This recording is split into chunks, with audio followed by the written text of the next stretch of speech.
There is a number that changes retirement for you. Not the number on those online retirement calculators, not the round number people keep saying, like $1 million, and not the number that makes you feel like you need to work forever. There is a different number, a real threshold, a point where the way your money behaves starts to change. Below that number, retirement still feels far away. You are doing most of the work. You save, you cut back, you keep pushing, and still it feels slow. But once you cross that line, something changes. Your money starts helping more, the pressure starts to change, and retirement begins to look very different. The strange part is that almost nobody explains this clearly. Most people spend years chasing the wrong target because they were never told where the real turning point is. This video is about that turning point, the hidden checkpoint where retirement stops feeling impossible and starts becoming real. Retirement does not change little by little in one smooth line. It changes when you cross certain numbers, specific numbers, turning points where the rules start to feel different. This is not just about having more money. It is about the point where money starts doing a different job for you. One number changes how your savings grow. The other changes how safe retirement really is. So in this video, I'm going to show you both. First, the number where compound growth starts doing more of the work than you do. Then, the number where retirement stops being mostly fear and starts becoming real math. Because once you see those 2 points clearly, the whole retirement picture becomes much easier to understand. To explain this, I want to use one idea all the way through this video: escape velocity. Think about a rocket leaving Earth. In the beginning, it takes a huge amount of force just to get off the ground. The engines are working hard, fuel is burning fast, and still, from the outside, it does not look like much is happening. It feels slow, heavy, frustrating. That is exactly how saving for retirement feels in the early years. You put money in every month, you try to be disciplined, you make sacrifices, but the number still feels too small and the progress feels too slow. Then something changes. Once the rocket gets high enough, it stops fighting so hard against gravity. The same force now takes it much farther. Momentum starts to help. Saving works the same way. Below a certain number, you are the engine. Your effort is doing most of the work. But above that number, the math starts doing more of the work for you. And that matters, because once you understand that point, retirement stops feeling like a never-ending struggle and starts making a lot more sense. Now here's the first big turning point. That number is not $100,000. It is $250,000. You've probably heard people say the first $100,000 is the hardest. That idea became famous because Charlie Munger said it years ago, and in his time that advice made sense. Back in 1994, $100,000 had a lot more power than it does now. Prices were lower, retirement costs were lower, and that amount of money carried much more weight. But that is the part most people leave out. They repeat the number, but they forget the time it came from. Because $100,000 in 1994 is not the same as $100,000 today. Inflation changed that. The cost of living changed that. The cost of retirement changed that. So if you keep using that old $100,000 milestone today, you're using a number that belongs to a different economy. That's why the real modern threshold is closer to $250,000. That's the point where your money starts to feel different, not because it looks impressive, but because it starts to carry more momentum. It starts to behave less like a small pile you're building with effort and more like something that can begin helping you grow on its own. So the old advice was not wrong for its time, it's just outdated now. And if you're still using that old $100,000 milestone, you may be judging your progress by the wrong finish line.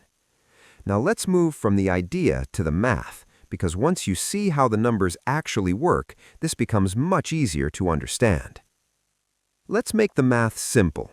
Say you save $1,000 every month, and your money grows at 7% a year. In the beginning, almost everything in your account comes from you. Your savings are doing most of the work. That's why the first $100,000 takes so long. It can take years, and when you finally get there, most of that money is what you put in yourself. Then the next stage starts to move a little faster. Your balance is bigger now, so the growth has more to work with.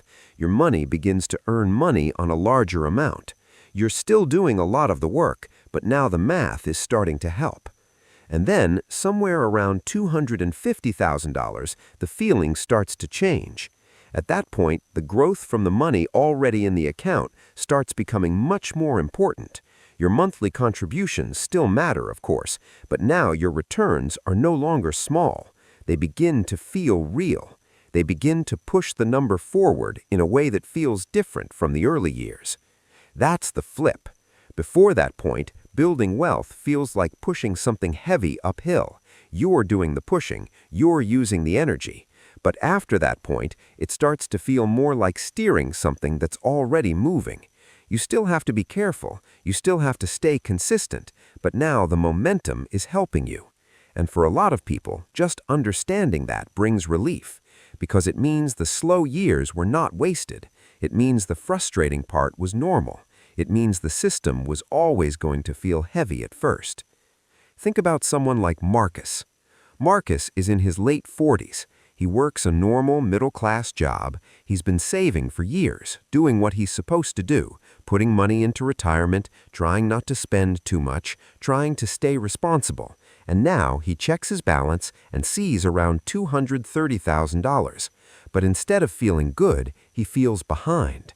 He looks at that number and thinks this is nowhere near enough. He thinks he needs to work harder, save more, maybe pick up extra work on weekends, maybe delay everything. In his mind, he's still far away from anything that looks like retirement. But the truth is, Marcus is very close to the point where the whole thing starts to feel different. He's not failing, he's not lost, he's not too late. He is close to escape velocity. And that is the sad part. The problem is not that Marcus did not do enough. The problem is that nobody told him how close he really is.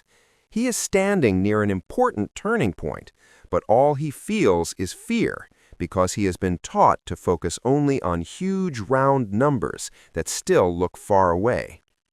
Now, let's talk about the second number, because this is where retirement itself starts to change. That second number is around $800,000. This is the point where retirement stops being just a scary guess and starts becoming much more real. Not perfect, not guaranteed, but much more real than most people think.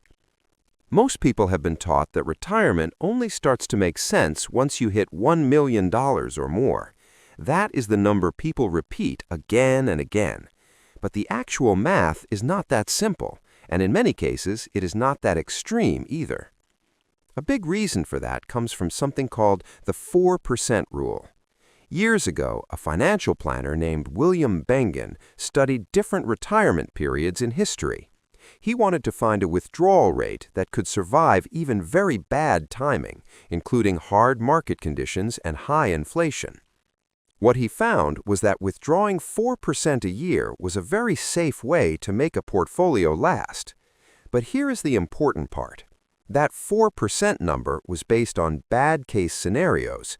It was designed to survive very difficult conditions. It was not meant to suggest that every person in every situation must live under that exact limit forever.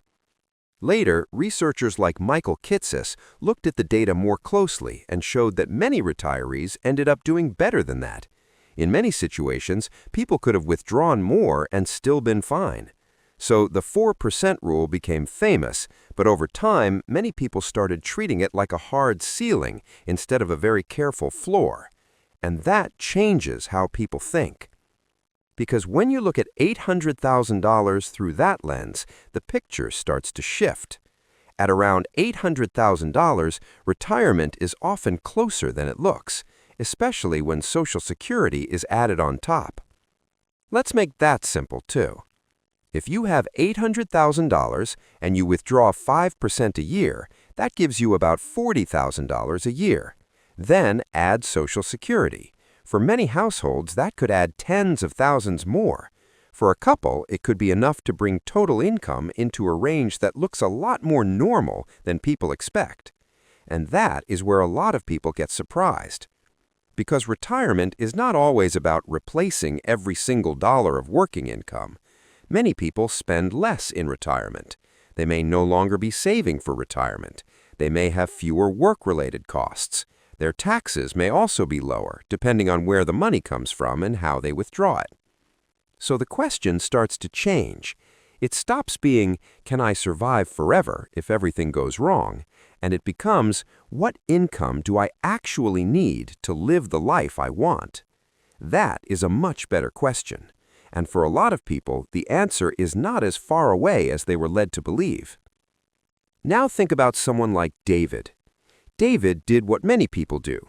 He reached a strong number, but he did not feel safe, so he moved the goalpost. First, he thought, I will retire when I hit $1 million.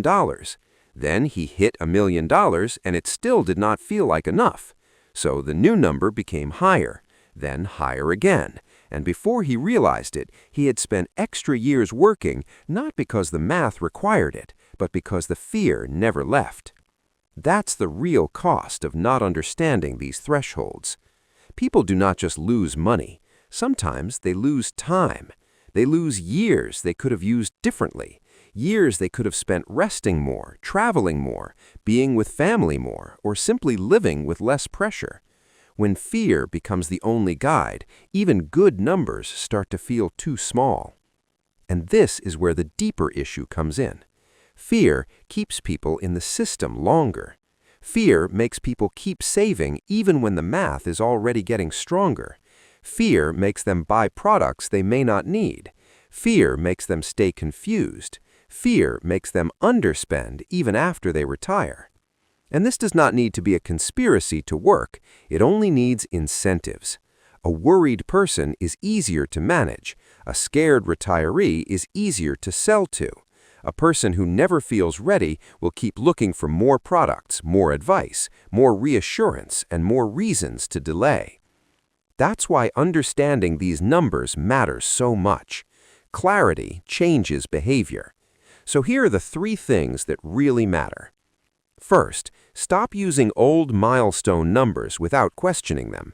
The first $100,000 used to mean more than it does today. In today's world, the more useful turning point is closer to $250,000. That's where the growth starts becoming much more meaningful. Second, understand what changes at $250,000. Before that point, your effort matters most. Saving, discipline, and consistency are doing the heavy lifting. After that point, other things start to matter more too, like staying invested, keeping fees low, and not making emotional mistakes. Third, understand what changes at $800,000. It doesn't mean instant luxury. It doesn't mean every problem is solved. But it may mean retirement is mathematically much closer than fear wants you to believe, especially when Social Security and lower retirement costs are part of the picture. That's the real shift. Retirement doesn't change when you feel ready. It doesn't change because a big round number sounds nice in your head. It changes when the math starts working differently. And the biggest mistake is not always saving too little. Sometimes the biggest mistake is spending years thinking you're not ready when the numbers quietly say you are.